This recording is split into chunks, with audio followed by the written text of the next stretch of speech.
Jimenez, and we are going to get started on this panel discussion with a series of experts here that are going to be posed some queries in regards to some of their experiences using educational technology, balancing equity and social emotional learning during not just the pandemic, but within the last 2 to 3 years' time with the evolving nature of technology and the flux in classroom management today and modalities in which students are learning. So I'm going to turn it over to Dr. Jimenez. He's going to start with our first question today. And then as you have any questions, if you're an attendee, please feel free to drop any questions or any different types of commentary that you have in the chat. We will be moderating that. And then if there's time that permits, we will then field some of these queries and send them over to the panelists for consideration.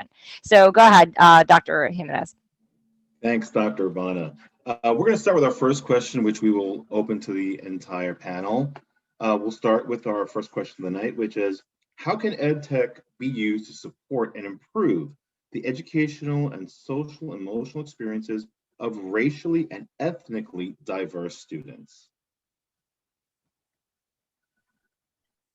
I can start it off if you want, Dr. Jimenez. Please go right ahead. All right, so I feel very strongly about this question. I think that first, I believe that we have to understand that technology is not and will not be a silver bullet for solving inequity. One first has to understand how so many of our systems are built inequitably to begin with, and it would be foolish to believe that a single program or a single technology could band-aid years of racism or inequity. But along those same lines, I think educators have to primarily understand what the concept of equity truly means.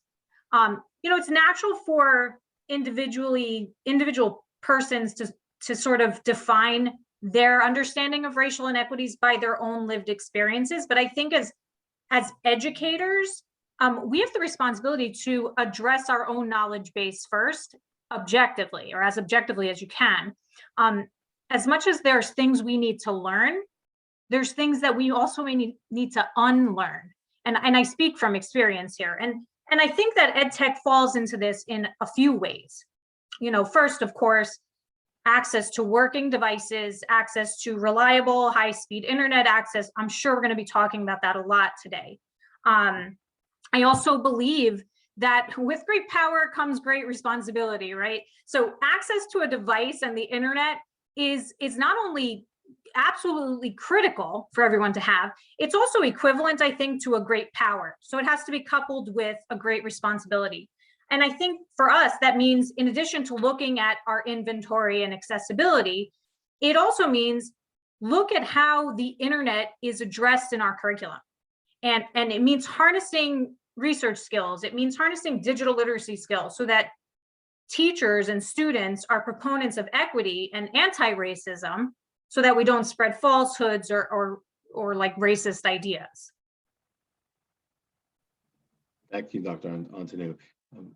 Let's go with our next panelist.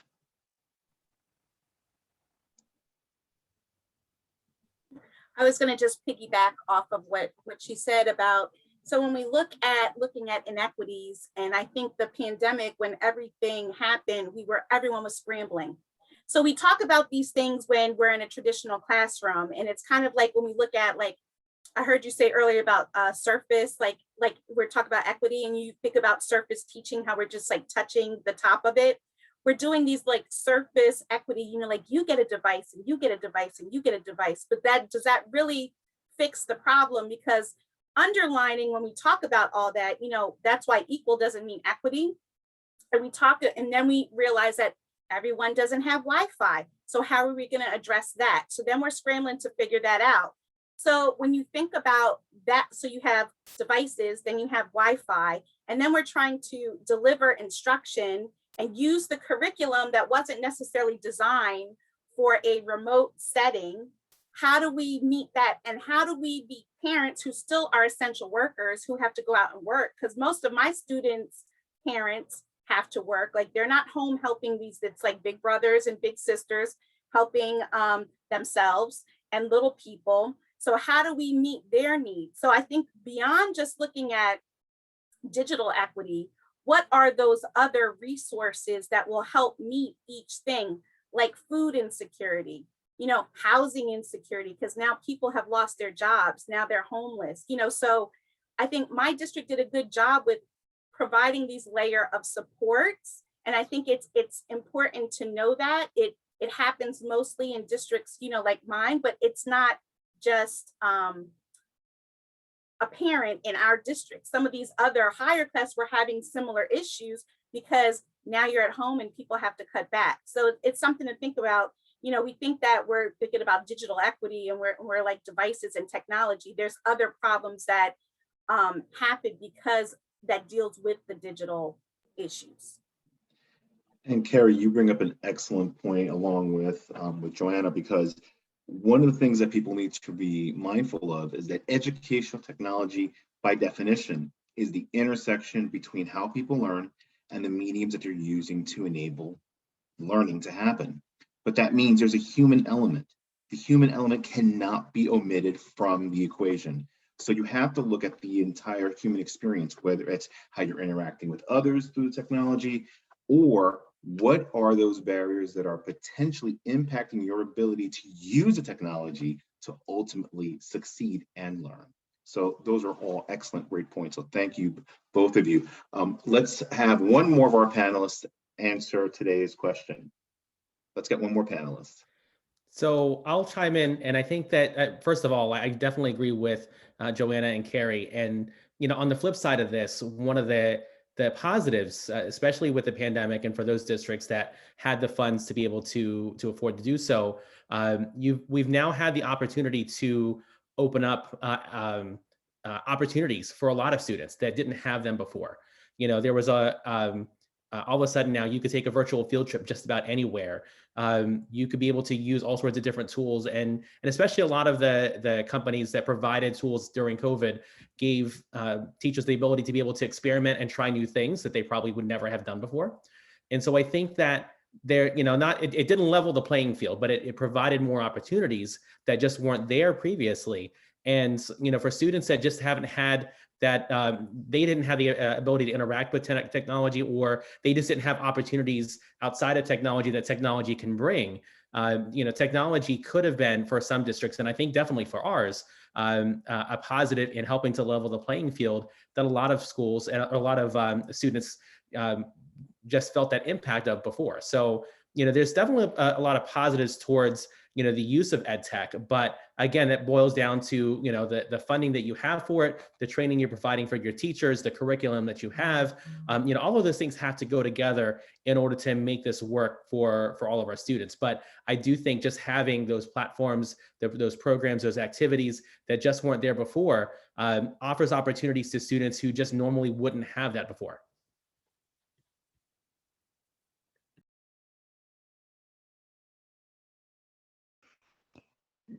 That's a really good point, Phil. I think Dr. Jimenez, you're on the mute.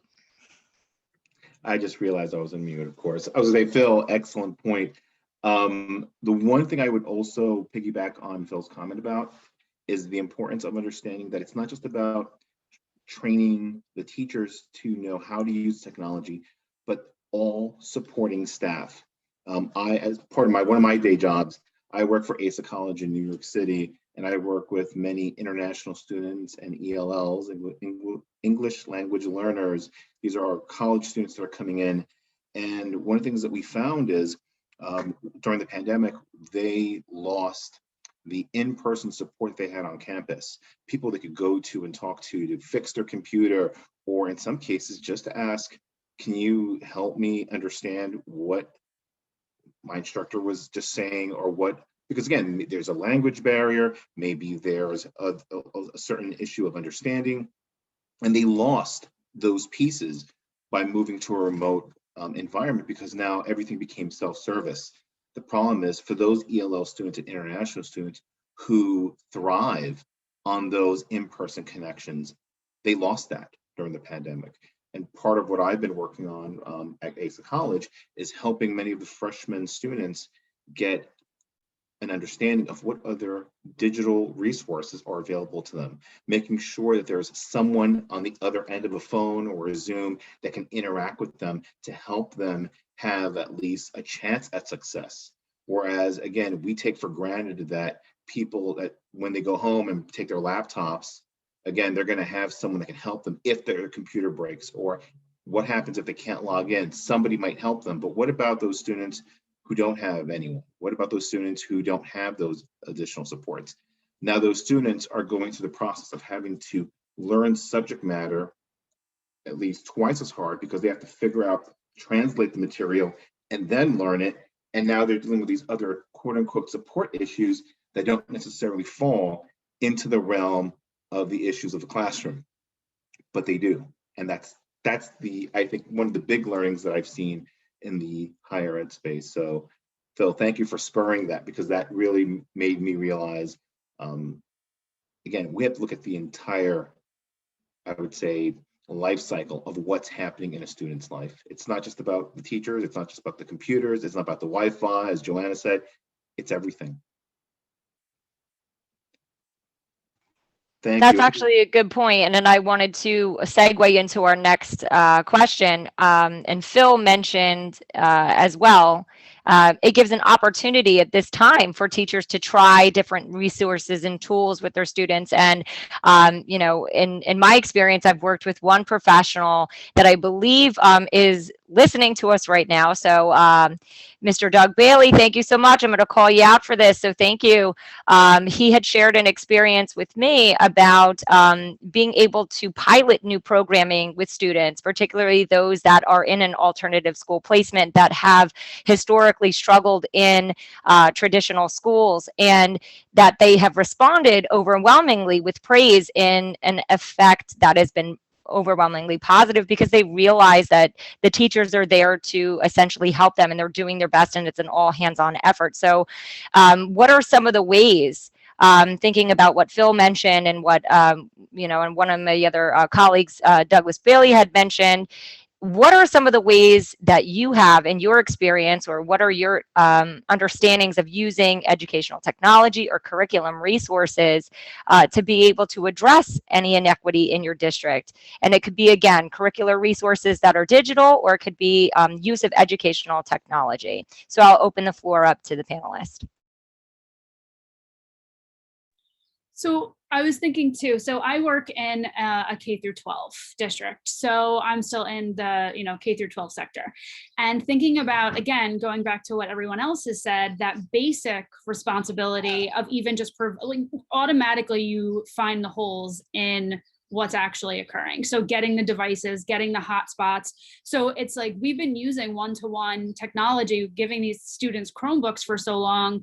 And then you wonder, were they even able to really use them at all to begin with, because they weren't solely reliant on that? And then all of a sudden, you know, March 13th, I feel like will always be etched into my brain as that specific Friday the 13th date, where everybody's scrambling and coming up with, oh, let's just do 2 weeks of work, we'll be fine, you know, that'll work out. And then you think, like, you know, a year later, like that was adorable. And, you know, it's one of those things where it's like, okay, we obviously have to look past that, because the kids were then reliant on these. So again, that whole being able to get the hotspots for the kids. So that was a basic kind of thing. But then, you know, because you can't do anything without the bare necessities, and those at this day and age are the bare necessities. So then moving into, we are really lucky that we have amazing tech department. We have amazing media specialists who are able to use this one-to-one platform, where she just had a tech help desk that literally she ran all day, every day, throughout the entire time that we have been virtual. And honestly, we were remote. We went back for maybe a couple weeks in a hybrid, and then we were back virtual until January, February. At this point, I don't even remember when we actually went back. But having that support where you can have someone this is the Google Meet code, you come in, you ask questions, to be able to, whether it's, you know, something simple, whether it's more complicated, but being able to have that one-to-one is really important. And then we go back to the concept of relationships, right? So when March 13th hit, the teachers had a decent amount of time to build relationships with students because they saw each other every day. When September hit, there's a whole brand new crop of kids having to then build relationships with students you didn't know in this kind of platform is very difficult.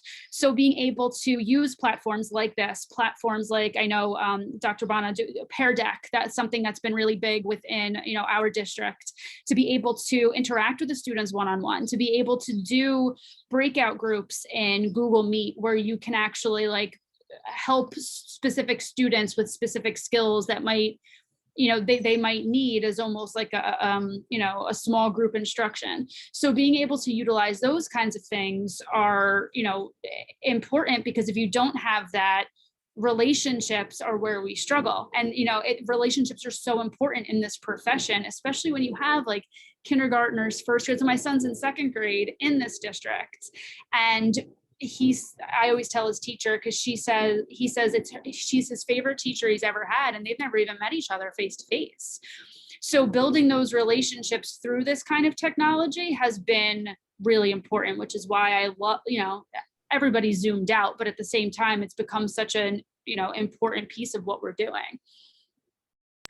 Wow, Erin, that's pretty profound. I'm sorry, Joanna, but I just wanted to say that's really profound, and sharing that about your son, having those relationships and that social emotional component. So I just think that's something I'm going to sit on for a little bit, because that's one of the questions too that, you know, will be addressed. But I'm going to allow Joanna to jump on in, and I apologize, but that's actually a very interesting perspective to share. It is, and I couldn't agree more, Erin. Thanks for sharing your experience, especially with your son. The craziest thing is that all the terms that we're using and all these programs that we're using more now, Pear Deck, you mentioned, we use words like synchronous and asynchronous learning. Those are not new. They didn't come from the pandemic. They've been employed in education. We've been trying to employ them in education successfully for many years. And so now that it sort of forced our hand with implementing these at grade levels where you didn't think you might, especially, right? Like, because you could imagine a high school student doing asynchronous work and synchronous work.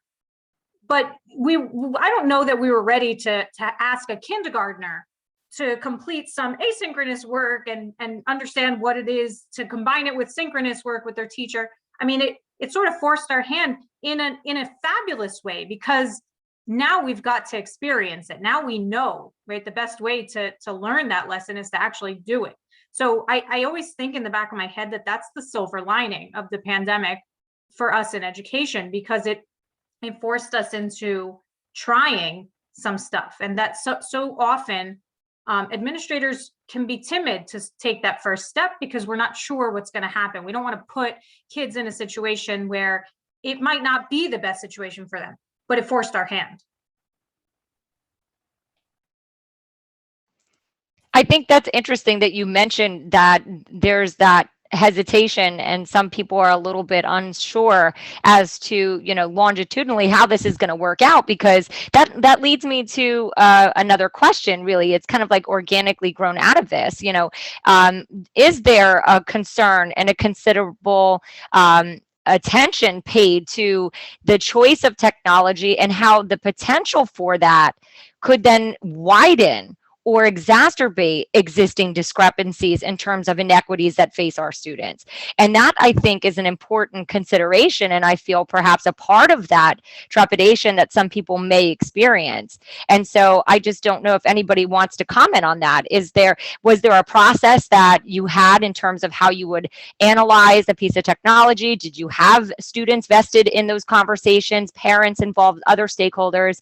I just want to open that up as another organic follow-up to that. I'd love to respond to that question. So I'm a big fan of the philosophy of try, you know, and just because you're trying something doesn't mean that you're going to do it uninformed. In our district, one of the things that we did was we distributed 300,000 iPads Was that the best decision? Is that something we should have done? Were iPads the right choice? Maybe the wrong people were in the wrong room to decide that, as I know that my personal experience and my technical knowledge would have advised against that strategy. But, in looking at it from a system-wide approach, something that is affordable in terms of the budget they were willing to work within and being consistent where every device could be configured in the same, it made sense. But did it work for the young person? Did it work for the family at home? Then we start to hit, a wall of, you're just trying it to do it, as opposed to you really thought this one through, didn't you? And so, in another way, looking at something that is a little bit more small scale, something you could control a little bit more. One of the things that we've also done in our district is build on the Azure Labs platform from Microsoft, which enables you to spin up in moments a computer in the cloud that a student can connect to from any internet-enabled device, whether it's a simple computer or even their phone. And they don't need the hardware to be able to run the fancy, tough softwares like Fusion 360 or Adobe Photoshop. And that took a more considerable approach. We had to ask the community, what do you want in this product? What does it need to do in order for you to say, I'm in and I'm willing to use this? Because the cost, although marginal on a small scale, if only you're using it for a few hours, can exponentially grow as you add users and time. One last thing that we looked at was, in a more localized level, was how do we support those students in reference to what Dr. Jimenez was talking about, especially for students that are disenfranchised or unable to be able to receive the same services that they're accustomed to because that's what they've been granted over these past few years. And so we, in our school community, decided that we would utilize the Google Calendar appointment slots as a way to build a monthly progress check-in system to both socio-emotionally check in with students to see where they are and what they're doing, but also at the same time provide advisory in a capacity that had nothing to do with schoolwork at all. Our seniors in high school are thirsting for knowledge about the right way to decide on college. They can't visit the campuses. And so now they're completely tone deaf in terms of like, how do you make a choice for a campus you've never seen? And Phil mentioned earlier that like there are virtual tours, but I'm also a fan of like technology is a tool. And so sometimes you just got to be there to do it. The last thing that I just wanted to throw in there, because it kind of builds on that original question, is that, we've tried all of these things to address inequities. We've done access, resources, engagement, but we also still need to take that step in the process to analyze what we did and determine, was this effective to keep it going? Is this a sustainable solution? And so looking back, did those iPads that we sent to students' homes come back to the schools? Can we find them? For the Azure Labs thing, did enough people use it that it's worth the cost and time to work with Microsoft to build these solutions? And for the appointment slots using Google Calendar, that's free, but were our staff able to get meaningful interactions out of it and create effective change for these young people so that way they could progress forward, both confident, assured, and also not stressed as much about things like the pandemic being around any corner once they step outside their homes? There's a lot that you said that we can sit on right there for a couple minutes. And I know that in the chat, there was a lot of echoing of some of these good points that you mentioned in terms of equity purposes, right? Joanna had mentioned the needs to consider who's sitting at the table and being able to say there are specific stakeholders here that are relevant to these conversations that are going to help us with specific reflective practices to say, is this going to be effective? Is it working? And be open and honest. Because if we can't have open, honest dialogue, we will never have the transformational experiences we need for our students and our educational systems to actually move in the right direction. And so that's what's going to bring us forward. And looking at leveraging technology with purpose, right, in order to amplify the voices of everybody that's sitting in our classrooms, no matter what walk of life they come from, religious background, sexual orientation, gender expression, etc., right? And so we need to make sure that the tech is working for them, because it's people first. And I know that this was a part of the conversation we had earlier, and a point that was made. It is a people first. So there was so much that you said there, Damiano, that I just wanted to reflect on, and the fact that reflective practices, you know, are beyond important in terms of these conversations. So I'm going to allow Rem to take over. Thanks, Sam. The next question, which dovetails directly from Damiano's last set of statements, it's really around, we want to understand what were some of the barriers that you encountered for when it came to implementing your technology. More specifically, what are those barriers that we have to deal with in order for us to have more equitable implementation of technology for our student populations? Can I can speak to that. Please go right ahead, Carrie. So, I mean, I guess, you know, kind of talking about what everyone else did, like I feel like in our district, like, you know, I have to give a shout out to my colleagues in Asbury Park, because they really did step up to the plate. And I mean, it was definitely like tech coach season. Like when I was like, we're finally here, it's our, but I was never so tired, like literally 13 to 14-hour days, you know, being on calls when talking about, I think it was Joanna who talked about, like, you know, setting up like tech. Like I was on the phone with like parents at 8:30 at night, 9 o'clock, like just trying to make sure everyone was well. And then, you know, we talk about social emotional, like if teachers feel like they're supported and they're well, and that you're there to have their back to walk them through, I think that was the most important thing. We're trying to get them to do this technology. We're trying to get them to support families, but we really did set up each day a different topic, so they felt like they could instruct and do what they had to do. And we always were, like Sam was talking about, like being authentic about what we were delivering. Like you're not just doing Edtech just to do Edtech. Like what is your learning outcome? What are your strategies? Let's hook up that Edtech tool to go along with that. And then earlier we were talking about like vetting. Like we're not just using any app just because we're trying things and we're doing different iterations, but let's vet and use our tools efficiently and make sure that everyone can use these tools before we kind of go outside the box to pull something else in.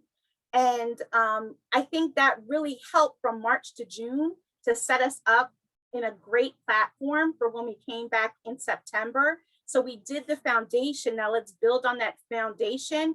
And how can we improve engagement and student voice and bring all those layers into it? So I really do think that because of that, I think we were able to really address quickly the needs of the teachers, who were able to, you know, put that down to the students, and students were able to help their families, like in their households, and they were able to kind of like empower themselves and have like some self-efficacy.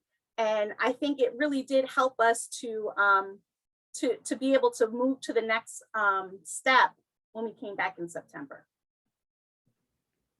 I'm just going to echo those remarks because I think, you know, and just talking, bringing in some of the things that everybody else has said, you know, this support piece with how people use technology is really, I think, potentially the biggest barrier to implementing it, because you have to do it right. You can throw all sorts of money at a problem and it doesn't solve it. And, you know, there's stories where money's been invested into districts in the past, and, you know, there's no real show for what happened with all of those funds. You know, you might have fancy new devices, but what did you actually do with them? And how did that change anything? And so I think, you know, it's a matter of, you know, putting all the pieces in at play and not just thinking about the funding for the technology and putting a device in everybody's hands, but how do you support it? How do you support those ELL learners? Or how do you support the teachers? And I'll be honest, in our district, when everybody realized that we were going to be out for more than a couple of weeks, I think everybody started to freak out. And they started to freak out beforehand, because we put our plan in place to to try to go straight into remote learning, not knowing when we were going to come back. And then, of course, instead of 2 weeks, on Friday the 13th, it was a month. And then a month turned into a year. And I think every step throughout the process, I'll be honest, a lot of our teachers freaked out. I would hear and see emails. I would run into the hallways. I get phone calls. But along the way, we just tried to continue to support them. We provided them training. We would be answering emails, phone calls, Zoom sessions, or Google Meet sessions, trying to provide support, encouragement, and also reinforcing the idea that it's not just about using the technology. It's about wrapping the technology around how you teach instead of wrapping how you teach around the technology. And so we try to put everything in terms that everybody would be able to understand and relate with, and realize it's not so bad. Technology is not the great evil of the world. And I think it was a bit of a struggle because a lot of our teachers, I think, were really scared of going this route with using technology. It was very frustrating. And I think they were very scared. And I can't say I blame them because I don't think I'd want to teach remotely either. If I'm going to be truly honest, I give them a lot of credit for what they've done. And I think, throughout the past, 14 months or so, just seeing them progress from freaking out about using Google Classroom to now doing hybrid learning, using webcams, interactive boards, document cameras, using, new software and programs and integrating it and watching them do this, I swear, flawlessly in ways that I just would have never expected. But I know a lot of that was due to the support we gave, and not because we gave them the tech. We said, here's where to go. We were constantly providing workshops. I think we had maybe 7 or 8 additional PD days where we did asynchronous learning and work with our teachers. We had teacher support teams where we had teachers in every building that were working hands on, just answering questions, providing support because we don't have a big technology department. So, I think that layer of support really helped to calm everybody's nerves, help them to realize that there are people here to support you. We had to continue to also remind them, don't freak out, and it's okay if you make mistakes. We had to provide some grace, some understanding, and in a time where I think everybody thought we weren't going to get any of it, I think it comforted them to know that we're here to support you, not throw you under the bus. And so, on the flip side, I think if we had not done that right, this would have exacerbated a lot of the issues that we had with technology. And I think now teachers that were very frustrated with using technology or didn't like implementing something new are excited about it. And so just changing that mindset now, people are more comfortable. But it was a lot of work to get to that point. And I think we were very fortunate to make all that happen, but it was a lot of work. I mean, just like everybody else, I think that was, up late at night and taking those phone calls, doing those meetings, answering emails, like it was continual. I don't think it still hasn't stopped. And Phil, to that point, like it's all about the mentality. Like you can use phrases like growth mindset. You could do Angela Duckworth and be like grit. You could call it the philosophy of try if you're into YouTubers, 21st century skills if you're thinking back to Dr. Schamberg's class. But what we're really trying to get at is, regardless if it's a student, a parent, a teacher, or an administrator, it's all about that attitude, that socio-emotional level of engagement that enables them to feel empowered to use that tool and fulfill what they're doing so they can use, implement, and achieve the next layer of learning. The whole phrase of Maslow before Bloom, you got to focus on what happens at the heart level before you get to the head. Excellent points, Damiano, Carrie, and Phil. One of the things that came out loud and clear from all of your points is the importance, again, the human element in the conversation that I think needs to always be thought first. More importantly, when you consider the role of reinforcement, teachers need to be trained and retrained and reinforce everything that they've learned in terms of not just using the technology, but how to pedagogically apply the technology in the context of their classroom. And that reinforcement will make a significant difference because, again, as an educational technologist, it's always scary when you're testing a new technology with your students because you never know it's going to work. But how do you gain confidence? You use it, you test it, you practice, you do it over and over again. And that's how you ultimately build your confidence. So this is why for the administrators and for those who are leading and will be leading PDs, the reinforcement element of any program is key to its ultimate success. We expect our students to reinforce what they've learned through homework, through other activities. It's no different for the instructors or for the support staff that will be using these said technologies. So it's just something to consider. I'd like to just switch the conversation around and just add one more question here in the same vein, because we've talked about some of the barriers, but what I would like to ask now to our panelists is, what EdTech tools or programs have you used with success in your districts?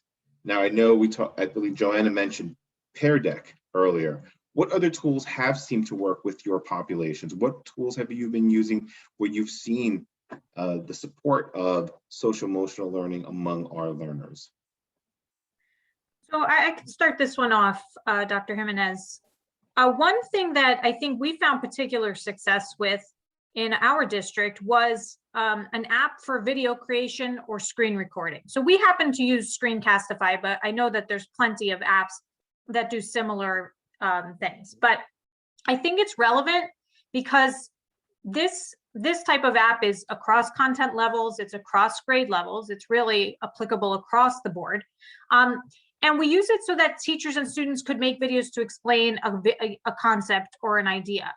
And in the absence of the face-to-face interactions, I think, Dr. Jimenez, you were talking about that critical piece before of the lack of human interaction. It sort of provided like the virtual version of that. And so a teacher could record themselves giving a lesson or giving feedback to a student, even personally to a student. So I could say, Carrie, you did really well on this. Here's where you could improve. So it's the teacher's response to an individual student. I think that really, really helped us a lot with bringing in the personal interaction. But then it had also another consequence that was really successful in that, as we tried to troubleshoot a district of 15,000 students and 2,000 staff members, it helped us troubleshoot. So, oh, you're having trouble, if somebody messages you and says, I pressed the button and I got an error message, that's not much to go on. But if you can record your screen, show me where you clicked and show me the error message, now I can actually help you. And so it took a lot of that back and forth that's so time consuming and frustrating for staff who are just trying to get to their class digitally and are having a problem. I think that was a huge game changer. So I would say the screencasting or a video creation tool, it was critical for remote learning. Clearly empowering from what you just said, because clearly now it doesn't matter whether you're having the conversation synchronously or asynchronously, you're still empowering your learners, your staff to be able to engage in these kind of communications and get to some sort of solution. Whereas, again, we don't have the luxury right now, not in all districts, to have that in-person connection yet, but you can still make those same connections, to your point, Joanna, clearly through asynchronous means. So thank you for that. One thing that we've been using, and we, before even, we went remote, was Flipgrid. And I think that Flipgrid has actually worked really well for us in many different capacities. For students who maybe don't like to unmute themselves and don't feel comfortable with, having their face on that screen. Because, this is, especially when you're dealing with like middle school kids and high school kids who may be self-conscious. Like little kids, usually like the K-3 kids, they don't care. They'll just come on and be like, here's my dog, those kinds of things. Like they're not shy when it comes to that kind of stuff. But, for that, those kids who are a little bit more shy, Flipgrid, I feel like, has been really helpful, because you can get those formative pieces where you trying to figure out like what students know, what they don't know, and being able to then kind of tailor lessons around what they do or don't know. One thing that's actually been really great too is in our district, we're doing an all districts arts festival starting Monday. It's going to be obviously digital. The first night is mostly like a welcome, kind of showing how to use the website, because our teachers have been giving us materials, and we've been creating a Google site around this. And the first night is more like dignitaries talking, people within the visual and performing arts area. But a lot of the teachers have used Flipgrid to be able, especially our music teachers and our drama teachers, to be able to have kids record themselves playing an instrument or performing something in order to then link and for everybody to, you know, be able to view.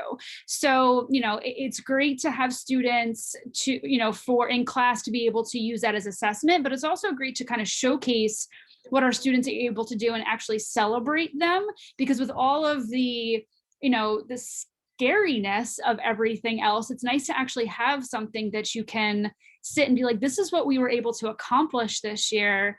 And this is my growth from this year, from something that I love to do, that I work really hard at, and be able to kind of show the community that, which has been, you know, something that's actually positive that we've been able to do within our district.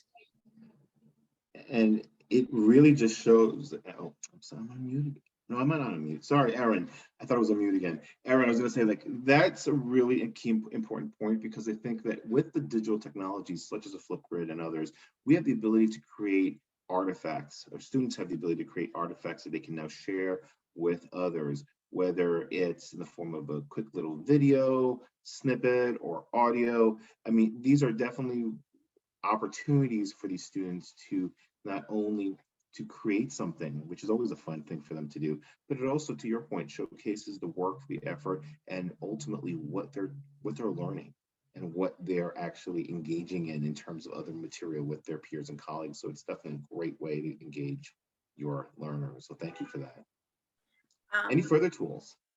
I Harry, was go gonna, ahead. Sam asked me to share about, so what we did when I was talking about, we vetted our apps and what we use, like pre-K to 2 in our school district use Seesaw as their learning management system. And then 3 to 12 use Google Classroom. So, you know, it was a good kind of transition from, you know, for the kids who would go from 2nd to 3rd, because I've had it. So Sam asked me to talk about how I was always a proponent pre-pandemic about using it, because I said, like I said earlier in the chat, that I think that student voice isn't heard enough.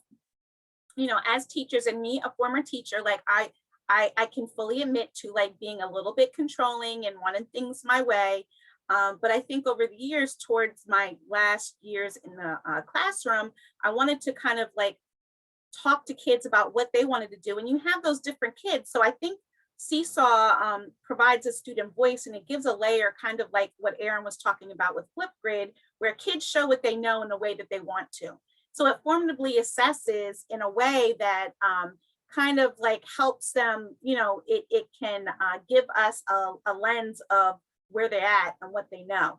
So in our district, it's used in different ways. I mean, the most simplistic way would be for them to use the tools in order to show whatever it is, an activity that they're working on. And, you know, teachers are at different levels. So, you know, if you have some of those teachers who are like high flyers, who like have used Google Slides and have loaded all their lessons on it, they're interactive, they're moving things around. But I think what the most important piece to Seesaw and even in Google Classroom is teachers providing feedback to students and allowing families to be able to see some of that feedback in order to provide those supports at home. So again, you know, we're talking about how earlier, you know, you need that human component, you need that layer of how am I going to be able to support you, and giving that real-time feedback. And I think the positive part about that is that we weren't doing that enough pre-pandemic. You know, like, here's your test, you've got this 78, but what did I do wrong, and how can I improve that for my success for next time? So I think during the pandemic, these tools have allowed that feedback tool within the tool to provide success. And what student doesn't want to get, in this case, positive feedback or positive reinforcement? A tool like Seesaw definitely enables that, especially in this kind of environment. But you're right, Carrie, it is something that we should have been doing prior to the pandemic, and we should continue to do post the pandemic.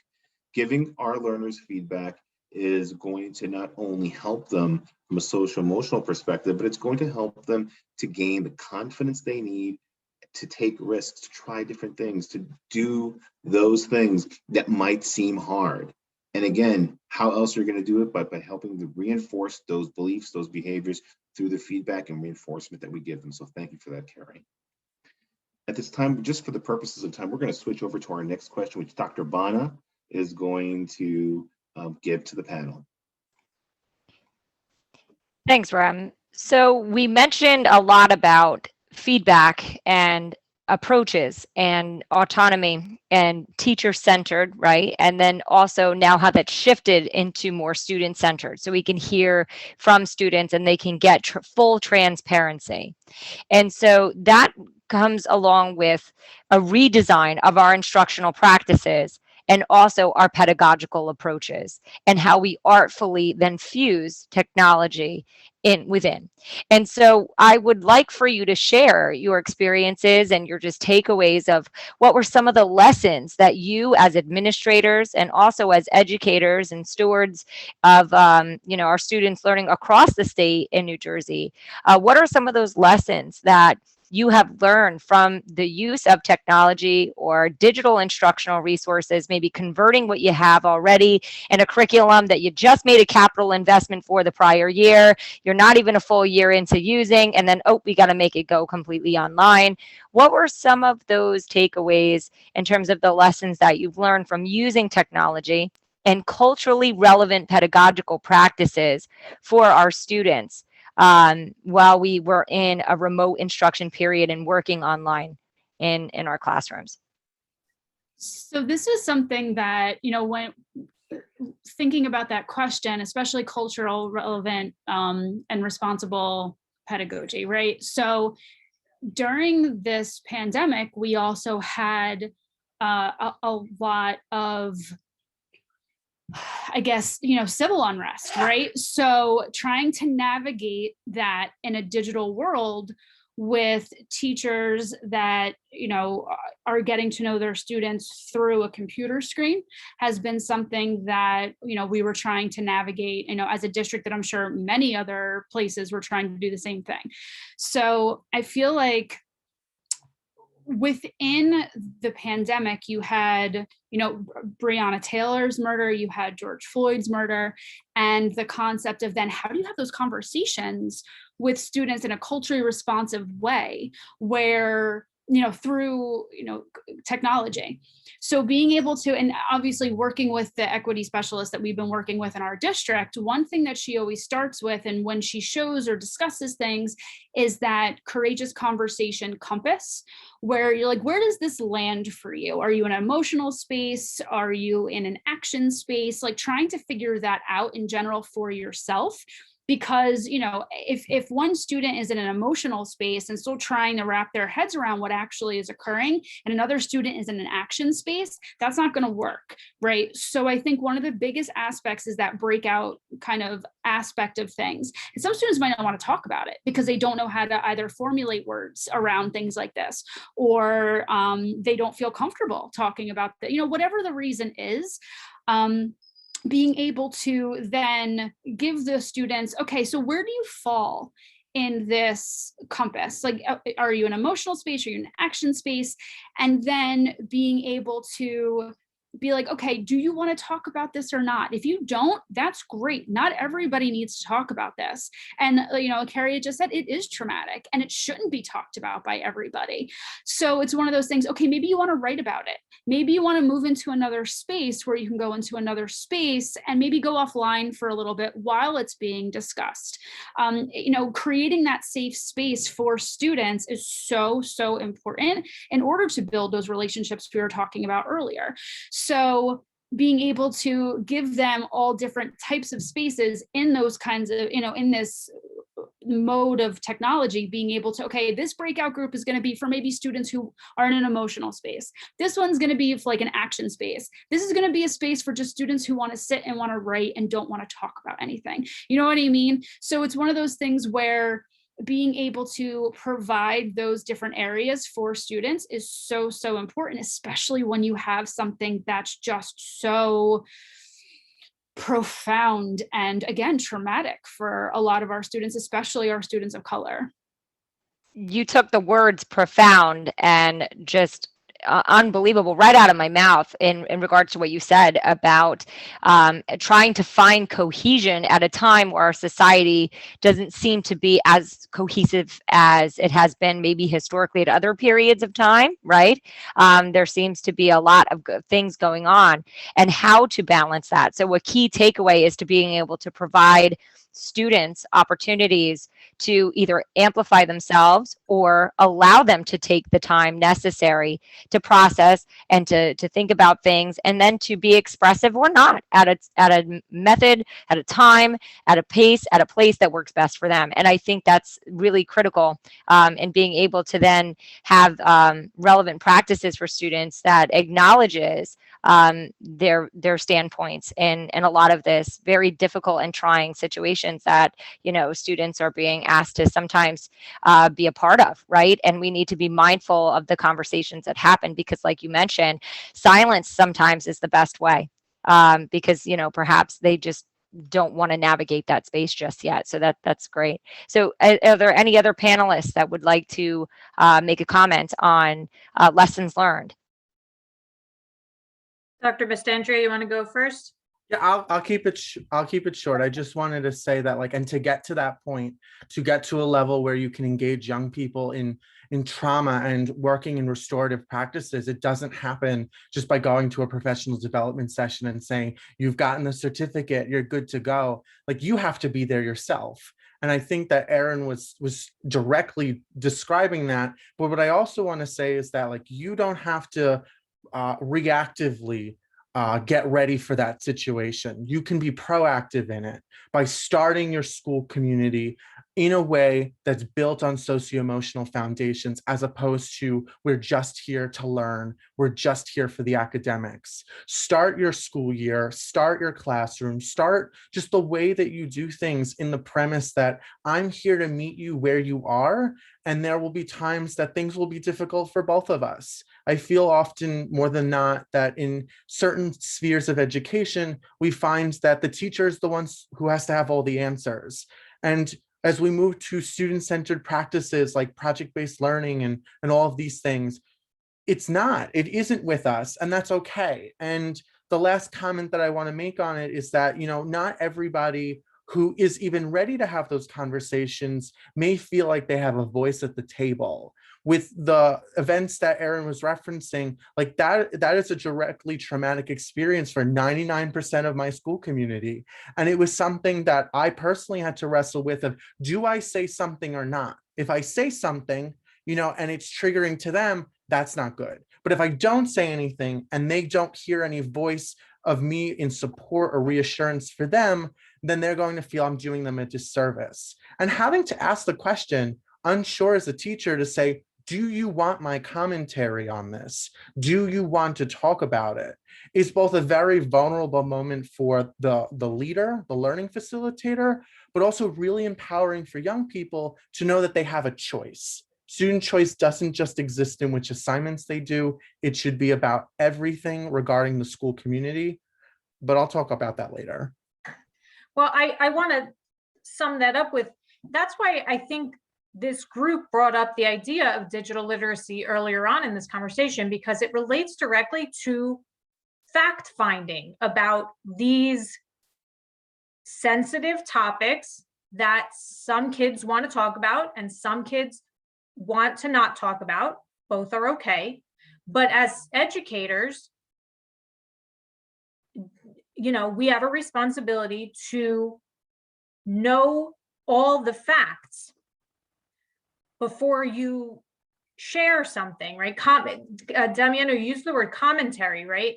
And yeah, people want to share their commentary. I think as educators, it's so important to couple that with, here's my source of that information. I formulated this opinion based on these facts. And I was thinking about like how technology sort of plays a role in that right now. And it really does. If you're on Twitter and you go to retweet something now, an article, it will prompt you and say, do you want to read this before you share it? And that's what it's saying to us is, are you being responsible for the information that you're spreading? And if, you know, they can't stop you from retweeting it, but it's taken the extra step to say, are we responsible in the information that we take in and share with others? And that includes with our students.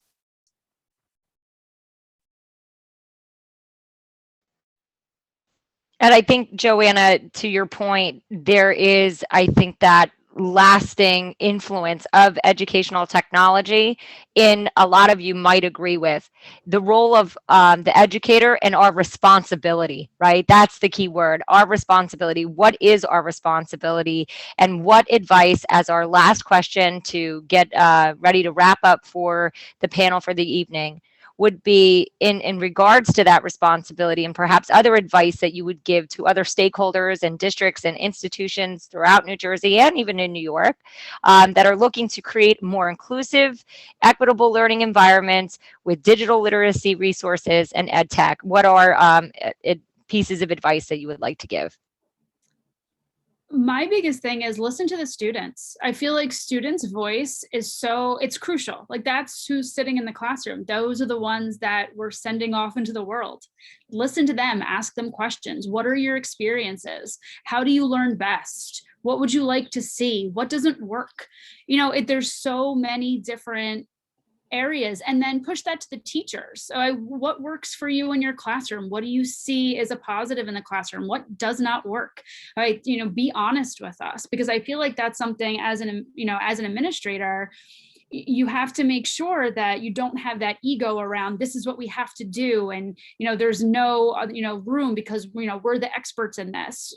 There's many experts in this, because I am a 40-year-old woman who, was an ELA major, a language arts major. There's students that know leaps and bounds more than I do in so many different things. Listen to them, listen to their experiences, and take their experiences to heart, and then formulate curricula, formulate different things around them as people. I would just like to, kind of piggyback off of what Erin is saying. And I say, everyone, I think we started the conversation out like that. Everyone needs a seat at the table. A lot of times, because administrators or central offices, they're trying to make quick decisions, and especially with, things being time sensitive, but they're not really looking at all the stakeholders and who know better. Like, I'm a coach, so I'm not teaching students anymore. So I know some things, but I don't know everything. You got to go to the boots on the ground, like the people are like the teachers, the students, the parents who are at home who have to help their students. And I think that's like super important in order to make decisions going forward. So, and being able to have, like, we talk about those courageous conversations, because many times our teachers who are teaching our kids, especially students of color, are biased in many ways.